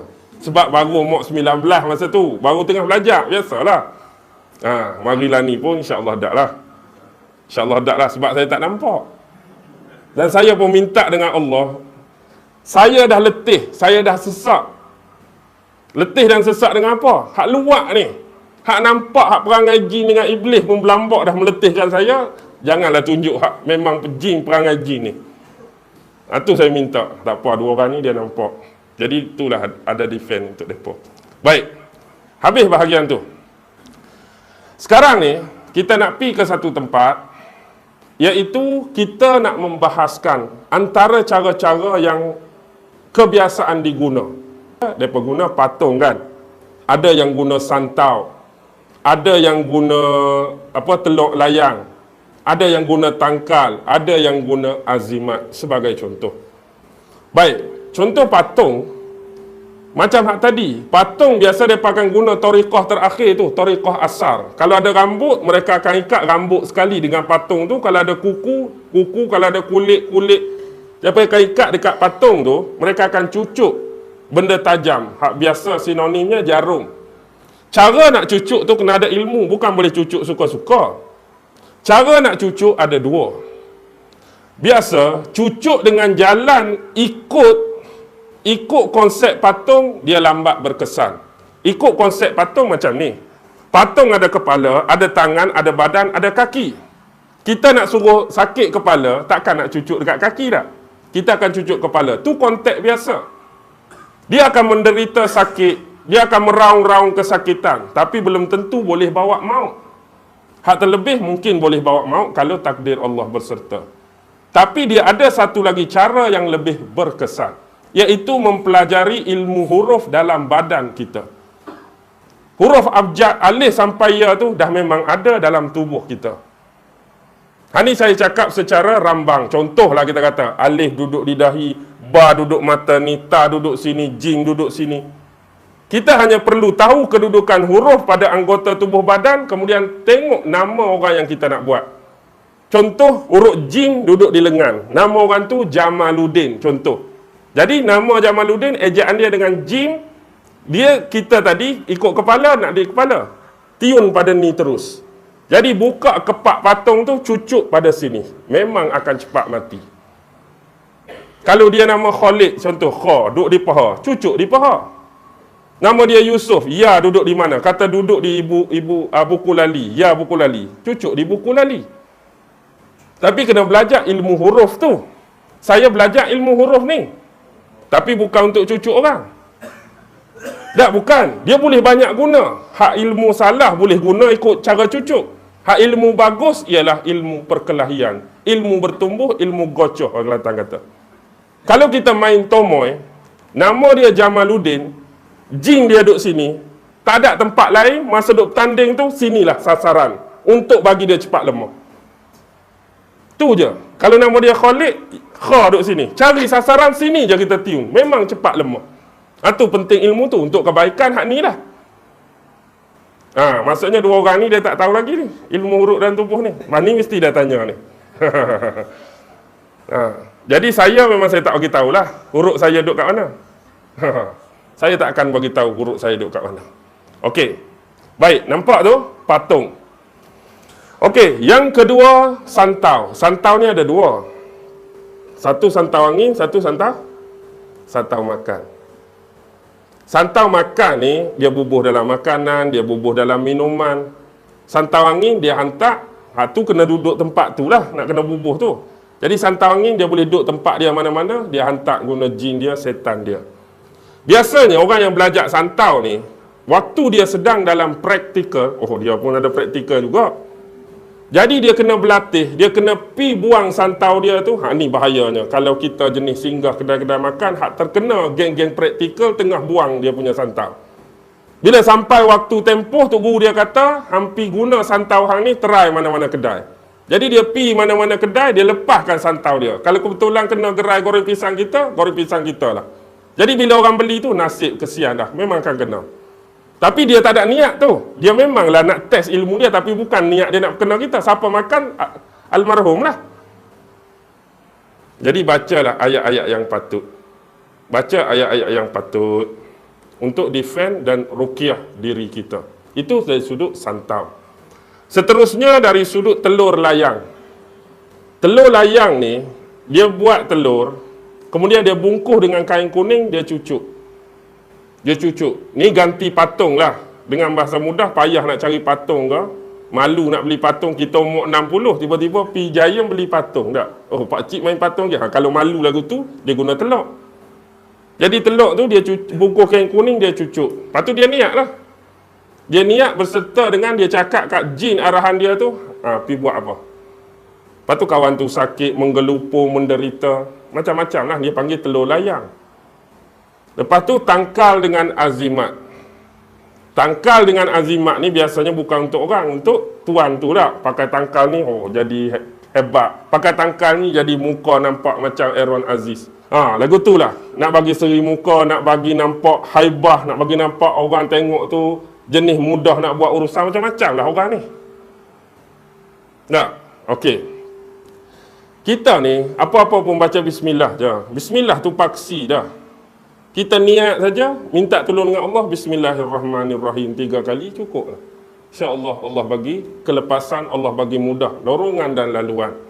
Kalau kita tu sandar, niat dan hajat kita terus pada Allah. Kadang-kadang ada juga sihir yang bersifat nak mengikat kasih sayang, ada juga yang nak memisahkan sesuatu pasangan. Hak suami isteri tu dah popular, dah standard. Ada ni hak jenis baru duk bertunang, tak mahu dia bagi jadi kahwin dah. Tak ada bertunang, tak ada kahwin lagi, dah bercerai, dah berpisah, jadi benci, jadi macam-macam. Biasa hak ni kadang-kadang dia guna unsur tadilah. Dia ambil kuku ke, rambut ke, apa-apa unsur pada perempuan tu, kemudian dia buat apa? Dia baca jampi, dia baca mentera, dia bubuhlah ayat. Lepas tu kawan tu pun minum. Bila kawan tu minum, dia pun jadi benci kat tunang dia. Malah aku kahwin dengan hang. Hak suami isteri pula balik benci kat bini. Bila keluar dia rasa aman, keluar rasa selesa, balik masuk dalam rumah jadi panas. Jadi tengok bini pun hak sebelum ni cantik jadi macam mak lampir pun ada tak? Contoh lah tu. Hantu ni yang rapik ke. Hak sebelum ni era Fazira jadi tengok muka hantu ni yang rapik. Ada juga. Macam-macam lah. Jadi secara kesimpulan Allah.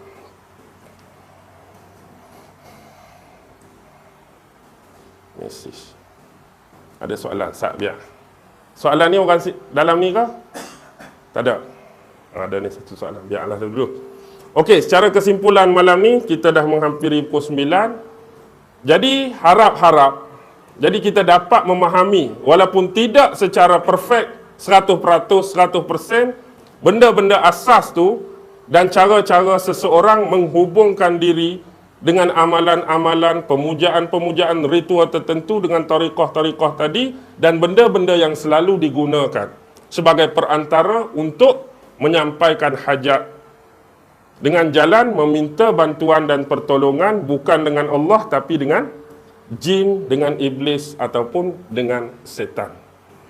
Okey, nanti saya siapa pula ni?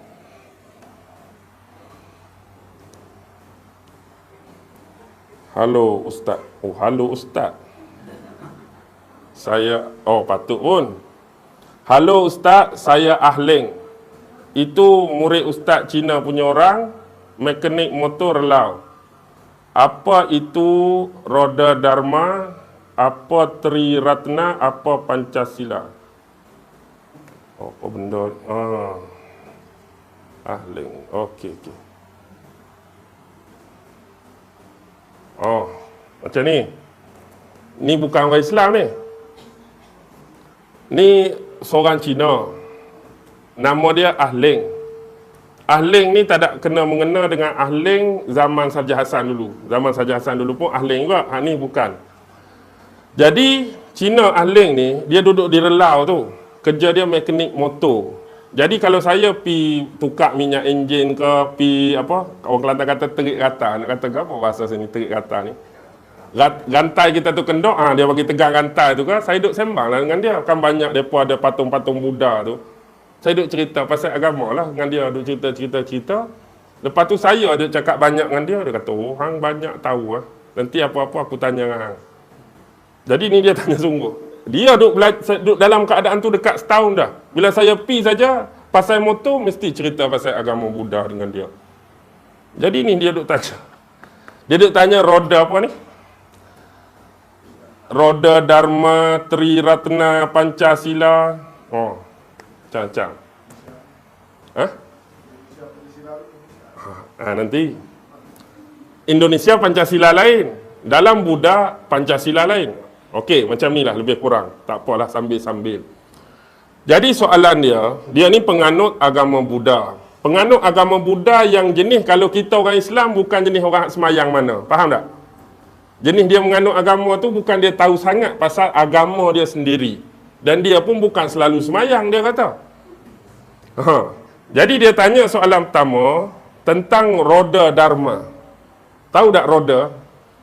Lambang yang macam bendera India kat tengah tu. Bendera India kan lambang roda tu. Jadi dalam agama Buddha pun dia ada. Dia panggil putaran roda Dharma. Macam ni. Sebelum tu, nama sebenar Buddha ni ialah Siddhartha Gautama Buddha. Nama betul dia tu, Siddhartha Gautama Buddha. Bapa dia ialah Sri Raja Baginda Raja Sudodana. Nama bapa dia Sudodana dari suku kaum Sakya dia ni. Mak dia Sri Ratu Maha Dewi Maya. Baik. Bila dua orang ni berkahwin, maka lahirlah Siddhartha Gautama Buddha Taman Lumbini. Bila anak ni lahir, 7 hari lepas dia lahir ni, mak dia meninggal. Mak dia, Ratu Maha Sri Dewi Maya tadi meninggal. Bila mak dia meninggal, bapak dia lah yang jaga. Bapak dia ni ada seorang bibik. Bibik ni nama dia Maha Pajapati. Jadi kemudian bila mak meninggal, bapak dia ni kahwin dengan bibik tadi, iaitu Maha Pajapati tadi, duk jaga. Bila sampai tempoh tertentu, biasalah raja, dia akan panggil ketua-ketua sami dia ni, tengok tilik nasib masa depan anak ni. Jadi ada seorang sami yang cukup terkenal masa tu. Sami ni, seingat saya nama dia Asita Kaladewala. Nama dia. Sami ni, Asita Kaladewala ni, dia mari dia kata satu masa nasib anak ni, dia akan jadi Baginda Maharaja. Maksud Baginda Maharaja ialah raja segala raja, tuan segala tuan. Dan itulah nasib yang terjadi kepada Gautama Buddha. Dengan ringkas cerita, bila dia memilih jalan ni, dia sampai di satu tempat dalam sebuah taman disebut Taman Rusa. Inilah kali pertama dia menyampaikan khutbah. Dalam agama Buddha disebut khutbah Benares. Khutbah Benares ni, depan dia tu ada kumpulan-kumpulan arahat. Tahu arahat? Arahat ni kalau kita baca Quran, kalau pengikut-pengikut Nabi Isa dia sebut Al-Hawariyun. Kalau nisbah bagi agama Buddha, Al-Hawariyun itu ialah arahat-arahat, pengikut-pengikut pendamping setia kepada Buddha. Jadi dia menyampaikan khutbah Benares pertama. Khutbah ni lah yang disebut putaran roda Dharma. Bila kita tengok roda tu dia ada hak bulat besar. Sebelum sampai kepada pusat dan paksi roda, dia ada kekisi. Kalau kereta ni kita panggil ring dia tu. Gigi-gigi tu. Lidi-lidi ring tu. Jadi kekisi bagi roda putaran roda Dharma tadi ada berapa? 8. 8 inilah disebut 8 jalan kebenaran, 8 jalan pencerahan. 8 jalan kebenaran, 8 jalan pencerahan. Dan tu sebenarnya amalan-amalan yang patut dibuat, amalan-amalan yang patut diamalkan oleh penganut-penganut Buddha. Dengan kata lain, kenapa dia guna perlambangan roda? Sebab roda ni sifat dia sentiasa berputar. Siapa yang putar roda, maksudnya amalan tu hidup dalam diri dia. Siapa yang tak putar roda, seolah-olah macam dia tak beramal dengan apa yang dijadikan asas kepada 8 pelajaran tu. Macam kita hari ni ada Quran tapi tak baca. Allah suruh semayang, tak semayang. Allah suruh puasa, tak puasa. Jadilah roda tak berpusing. Nisbah mudah. Jadi kalau dia tu nak betul-betul mengamalkan ajaran dia, 8 benda tu sentiasa berputar. Maksudnya mengamalkan 8 benda ni. Bila roda tu berpusing kuat, akhirnya kita nampak lagi tak bilah tu. Mula-mula nampak dia bergerak perlahan bilah tu. Tapi bila laju zoom, kita akan nampak apa? Paksi hak tengah tu. Itulah tahap capaian yang mereka nak. Inilah dalam agama Buddha disebut nirwana. Bukan nirwana Kurt Cobain tu tak. Dia ada satu kumpulan nirwana Kurt Cobain hak bunuh diri tu kan. Tu bukan nirwana lain. Ni nirwana kalau kita ni satu tahap yang dapat berdampingan dengan pencipta. Ni nirwana, satu alam. Kalau kita lebih pada syurga sebenarnya, tahap nirwana terjemahan sebenar Buddha ni. Syurga tu bawah nirwana lagi, istilah nirwana sebenar. Maksudnya satu alam yang lebih tinggi, dekat pada hadirat Allah lah kalau kita. Dekat dengan hakikat pencipta dah nirwana ni. Baik. Apa yang disebut jalan 8 kebenaran, 8 pencerahan tu bahasa mudah macam ni. Pertama dia sebut pandangan yang benar. Pandangan yang benar. Yang kedua, fikiran yang benar. Nombor 3, ucapan yang benar. Nombor 4, perbuatan, akhlak yang benar. 5, penghidupan yang benar. 6, usaha yang benar. 7, pemerhatian yang benar. 8, konsentrasi yang benar. Faham ke tak? Pandangan yang benar. Maksud dia macam ni. Setiap penganut-penganut Buddha, mereka harus melihat pemandangan dari dalam mata Buddha. Maksudnya melihat dari sudut pandangan Buddha, mata ada 2. Kita pun kena tengok alam dan kemanusiaan hari ini dengan 2. Satu, pandangan bijaksana. Yang kedua, pandangan belas ihsan, belas kasihan. Maksudnya kita tengok sesuatu benda tu dengan bijak. Jadi jangan tengok sekali tu terus kita keluarkan pendapat. Mungkin yang zahir kita nampak demikian, belakang tu mungkin lagu lain. Jangan cepat keluarkan perkataan, jangan cepat melatah dengan bahasa mudah. Tengok tu dengan bijak, baru keluarkan sesuatu pandangan. Yang kedua, kena ada ihsan. Kena ada belas kasihan. Sebab manusia ini tidak ditakdirkan punya bakat dan kemahiran yang sama. Kalau kita dikurniakan lebih, ihsan, kasihanlah kepada orang yang lebih kurang dari kita. Itu pandangan yang benar.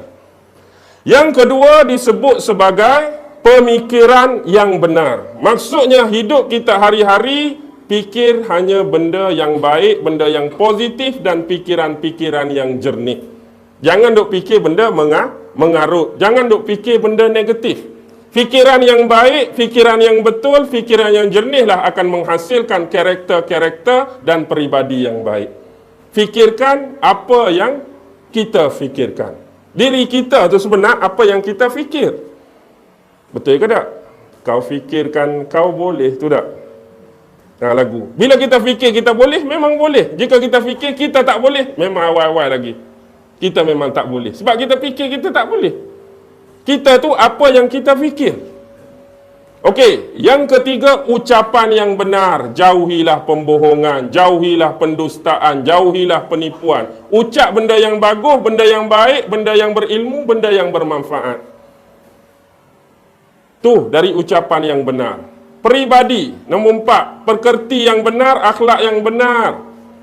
Buat hanya perkara-perkara, Islam cakap mudah, akhlak mah mudah, buang akhlak mazmumah. Penghidupan yang benar, ni ada kata-kata masyhur dia. Penghidupan yang benar macam ni. Penghidupan yang benar, Buddha kata apa? Buddha pernah kata, jika kamu mencari rezeki, janganlah menyebabkan rezeki yang kamu dapat menyusahkan kehidupan orang lain. Bila kamu cari rezeki, dan kalau boleh rezeki yang kamu dapat tu bukan dengan jalan menyusahkan hidup orang lain.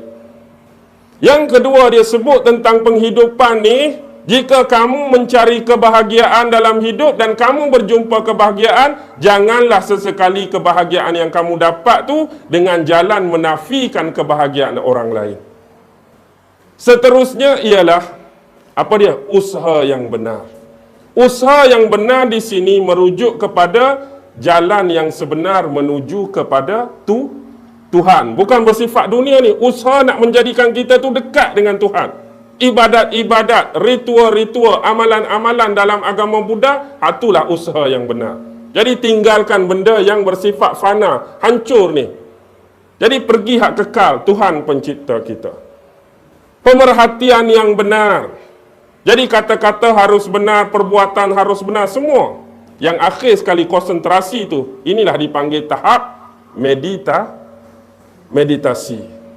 Maksudnya memikirkan tentang pencipta. Bagaimana cara untuk sampai ke sana. Itu maksud dia roda dharma yang 8. Putaran roda dharma. Jadi baik. Tadi dia tanya apa? Tri Ratna kan? Pernah dengar tak Tri Ratna? Ratna ni biasa kalau terjemah bahasa Melayu apa Ratna ni? Ratna Sari nama orang tak? Dulu ada seorang penyanyi nama Roy. Kau Ratnaku, lagu dia tak? Ratna.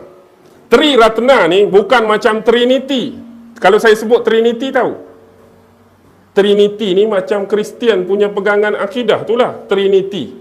1 Allah, 2 Nabi Isa, 3 Ruhul Kudus. Tu Trinity.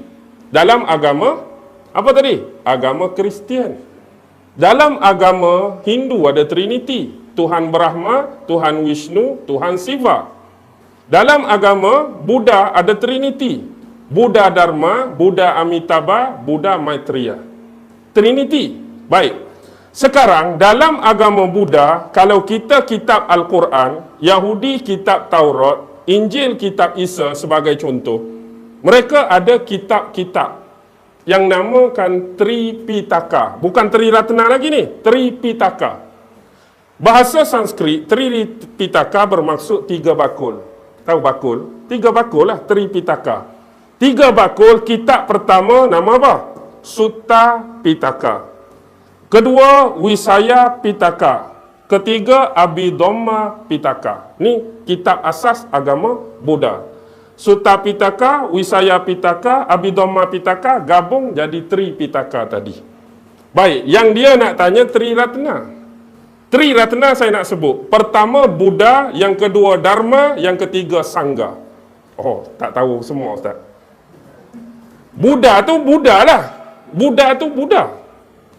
Dharma kalau dalam istilah Islam itulah tariqah. Dharma ni jalan nak sampai pada Tuhan. Dan Sangha itu ialah biarawan ataupun biarawati. Dengan bahasa mudah, Sangha tu adalah sami lelaki dan juga Sangha tu merujuk kepada sami perempuan. Jadi bagi macam ni, kalau huraian agama Buddha, Buddha dia tahu dah bakat yang pencipta bagi, kemahiran yang Tuhan bagi tak sama. Jadi dia nak sediakan satu agama, nak suruh orang ikut jalan yang 8 ni, bukan semua orang boleh tembus. Bukan semua orang boleh ikut. Tapi dia nak cari satu pelindung. Siapa yang paling lemah, orang awam macam mana pun kena masuk dalam 3 ni. Inilah panggil Triratna ni. Inilah Tri Protect, Tri Defend, Tri Pertahanan. Siapa nak sampai, walaupun dia orang awam, ini dia. Cari Buddha, cari Dharma, cari Sangha. Ini hal 8 tu lah. Itulah jalan. Siapa yang beramal dengan 8 roda tu, insya-Allah sampai. Tapi dia kena ada macam kita utusan. Ustaz-ustaz, ulama-ulama, itulah sanggahnya. Kalau tok guru kita, ustaz, tok guru kita orang alim, tok guru kita, tok guru kita ulama. Dia sami lah. Itu kalau sangga. Inilah protect, nak jaga terus kekal, mewarisi apa? Mewarisi kelangsungan agama ni. Jadi pernah ada cerita macam ni. Ada seorang raja tu, dia tua dah. Bila dia berjalan dalam hutan, dia tengok seorang Tok Sami Buddha duduk dalam sarang burung atas pucuk pokok. Sarang burung tu macam ni. Sarang burung tu banyak. Dia kutip sarang burung, dia buat satu macam rumah dia dengan sarang burung. Dia duduk tapa atas tu lah. Bila raja hak tua ni lalu dia tengok, ada Tok Sami atas tu. Dia pun suruh turun. Tok Sami tu pun turun. Dia kata, kamu penganut agama apa? Aku ialah penganut agama Buddha. Oh, sama. Aku pun Buddha. Jadi aku nak tanya Tok Sami kamu satu soalan. Apakah ajaran Buddha yang paling penting? Dia kata 3 benda saja. Hak paling penting. Jangan buat jahat. Jadilah orang yang baik. Bersihkanlah hati dan jiwa kamu. Itu saja. Hak paling penting. Jangan buat jahat. Buat hanya benda yang baik-baik, bersihkan hati kamu. Kawan tu raja hak tua, dia kata, Allah, kalau kamu bagi lagu ni, budak 5 tahun pun boleh faham. Budak 5 tahun boleh faham. Jangan buat jahat, buat benda baik, sucikan hati. Aku mengharapkan kamu bagi ceramah yang panjang, ceramah yang detail. Dia kata walaupun budak 5 tahun faham, tapi nak buat dia, nak tunai dia 80 macam kamu pun belum tentu boleh buat. Betul ke tak? Nak buang hak jahat, nak amal hak baik, nak suci hati, belum tentu. Walaupun ayat tu mudah, senang dipaham, belum tentu lagi kita mampu buat. Jadi bahasa mudah tadi, Tri Ratna ni macam ni lah. Buddha panduan, Dharma jalan, Sangha itu ialah ulama-ulama, pedri-pedri, rahib-rahib ataupun imam-imam bagi depa. Cara nak buat ialah macam ni. Mereka ada ritual khusus nak masuk dalam Tri Ratna, asas. Baik, mereka ada upacara kena baca. Cara dia duduk bersila, kena duduk macam ni.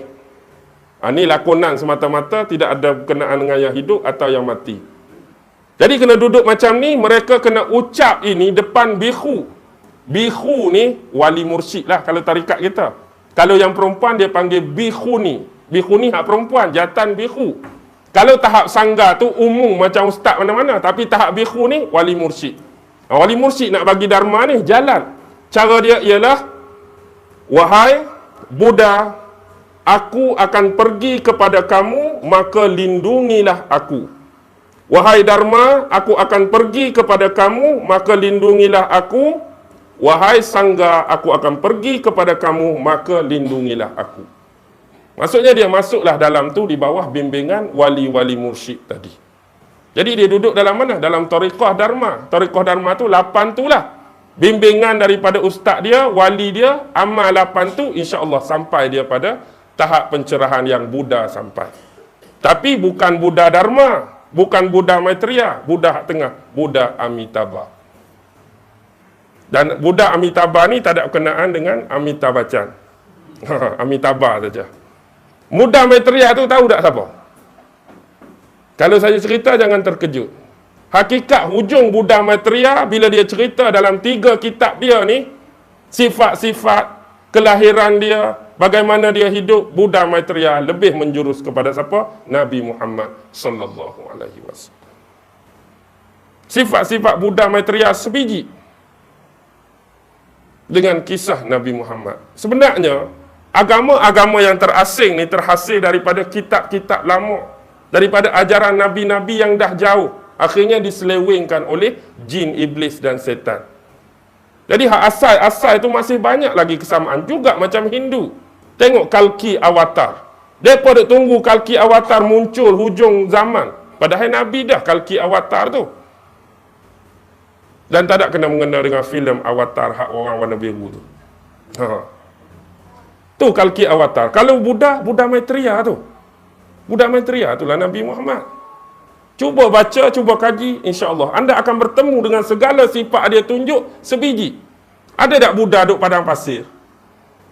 Ada tak Buddha duduk padang pasir? Pernah tengok tak orang Buddha duduk padang pasir? Tapi dalam tu sifat Buddha akhir zaman, Buddha Maitreya dia duduk padang pasir. Anak yatim. Waktu dia kecil dah kematian ibu dan bapa. Duduk di bumi yang panas, bumi yang gersang, akan membawa satu pencerahan dan cahaya baru, akan ditentang oleh kaum dia sendiri. Tapi tak ada lagi cerita Buddha-Buddha hebat macam tu, kecuali hanya mirip kepada kisah Nabi Muhammad. Jangan terkejut, sebenarnya banyak kitab-kitab agama lain yang sebenarnya tersisip kisah Nabi-Nabi dan Rasul.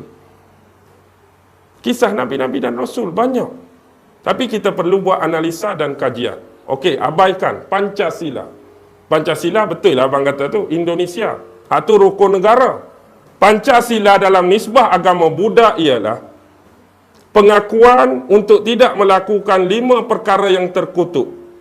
Pertama ialah jangan membunuh. Yang kedua, jangan mencuri.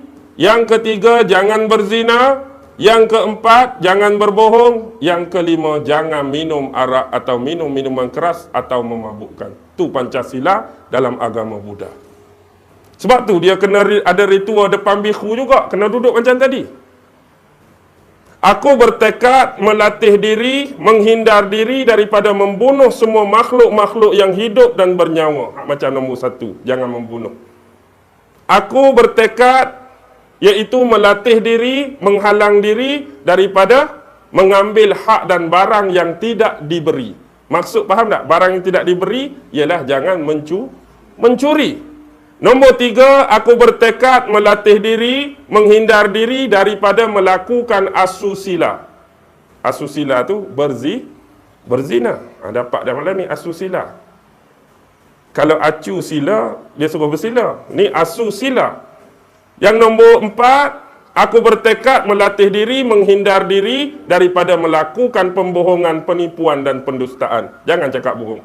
Dan yang terakhir, aku bertekad melatih diri, menghindar diri daripada meminum minuman keras, arak dan memabuk. Tapi ramai tak orang Buddha minum arak ini? Tu nak cakap tu macam kita lah. Allah suruh semayang, tak semayang. Ini Allah, Tuhan dia kata larang minum arak, dia minum arak juga. Jadi jangan pelik lah. Semua agama ada yang taat, semua agama ada yang ingkar. Ataupun asi, iaitu tidak mengikut perintah agama masing-masing. Jadi sekurang-kurang malam ni dapatlah ilmu dah. Agama Buddha, walaupun dari sudut putaran roda Dharma, Tri Ratna dan Pancasila. Banyak lagi kalau nak cerita. Tapi biarlah. Sebab jin tadi bila start saja ajaran Buddha, dia keluar dah. Sebab dia nak dengar hak jin saja. Bila saya cerita Buddha, dia keluar dah. Okey. Bang, beres. Boleh berhenti ya? Okey, kita berhentilah setakat ni. Okey, pertanyaan terakhir. Nak sambung jin lagi ke tukar tajuk dah? Lain kali.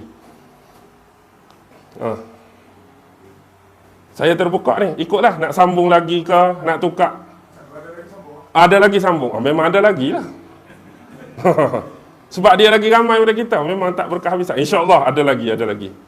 Kita akan cerita lepas ni. Cara-cara siap. Cara-cara yang siap bagaimana nak buat. Tapi jangan buat lah. Ini hak mereka buat lah. Hak mereka buat jalan yang salah, jalan yang sesat. Cuma kita nak tunjuk cara. Dan bagaimana kita nak cam seseorang tu dirasuk. Bagaimana kita nak cam dalam rumah tu. Ada penghuni lain selain daripada kita. InsyaAllah. Wabillahi taufiq wal hidayah. Wassalamualaikum warahmatullahi wabarakatuh. أعوذ بالله من الشيطان الرجيم بسم الله الرحمن الرحيم اللهم إنك تعلم أن هذه القلوب قد اجتمعت على محبتك والتقت على طاعتك وتوحدت على دعوتك وتعاهدت على نصرة شريعتك فواسك اللهم رابطتها وأدم واهدها سبلها واملأها بنورك الذي لا يخبو واشرح صدورها بفيض الإيمان بك وجميل التوكل عليك وأحيها بمعرفتك وأمتها على الشهادة في سبيلك إنك نعم المولى ونعم النصير وصلى الله على سيدنا محمد وعلى آله وصحبه وسلم والحمد لله رب العالمين الله أكبر.